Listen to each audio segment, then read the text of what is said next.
When you consider 50% of Americans will have a sexually transmitted infection in their lifetime, it's wild to think how little we talk about it. So we gave Delaware College students the chance to ask any question they wanted to me, our in-house Sexpert. Let's see how things heated up. So how often should I get tested for an STI? That's a very good question. At least annually, so at least once a year. A little more frequently depending on the number of partners that you're having, the types of sex that you're having, if it's protected or unprotected and things like that. So it says how many people have HIV/STIs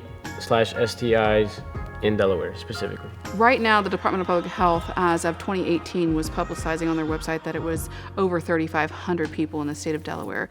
That's not a stagnant 35 to 4,000 people, but it's 100 people additionally per year after that. So every year, there's another 100 people being diagnosed in Delaware with HIV.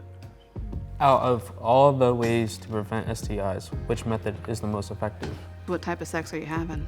Right? Because not every method is good for everybody in every situation and every encounter.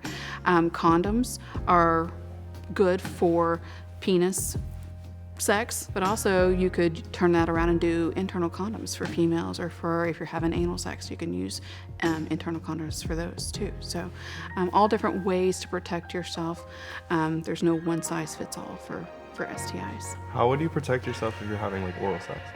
Right, so there are dental dams for oral sex. Have you seen those before? I've never heard of that. Okay, so dental dams can be placed over the orifice that you're going to be engaging in oral sex with, right? So it's much like a condom over top of that orifice so that you don't come skin to skin contact with it. Does HIV only impact LGBTQ people? Oh, that's a good question, and that one pulls at my heartstrings a little bit because no, it doesn't.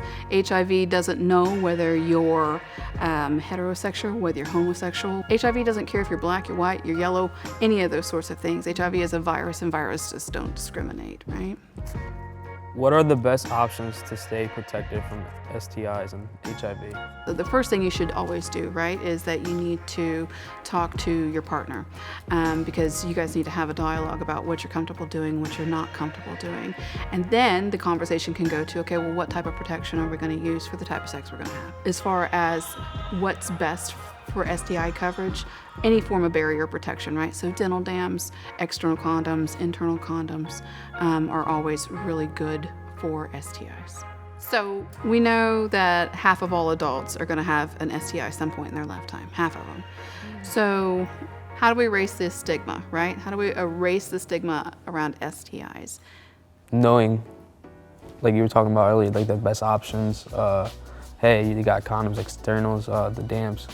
By just providing more access to that. Make it like the test for us to get tested, like more accessible. So that kind of leads me to my next question though, is for people in your age group, so for college students, right? What would help get the word out, or what would help you guys go get tested? By just having more conversations like this will open up people's minds and be like, hey, I should get tested. Yeah, definitely break that, I guess, stigma of like, just because you're getting tested doesn't mean, like, don't get tested because you think you might have something. Get tested because you want to just make sure you're healthy overall, yeah. When you go to the doctor and you have those conversations, how do you start those conversations? Do you feel comfortable doing that? I think it just starts with the relationship you have with your provider. So if you're not close with your provider, then you're not going to be willing to share those intimate topics. Acknowledge that it's something that not a lot of people would like to talk about, but how important it is to like talk about that information, especially with your provider. So I would say, like, from the beginning, before you start asking any questions related to like our sexual activity, just acknowledge that. It's okay not to know everything about sex and STIs, but that's why it's so important to get tested. Have open communication with your partners and healthcare providers, and use protection when sexually active. Visit stopstis.com for more info.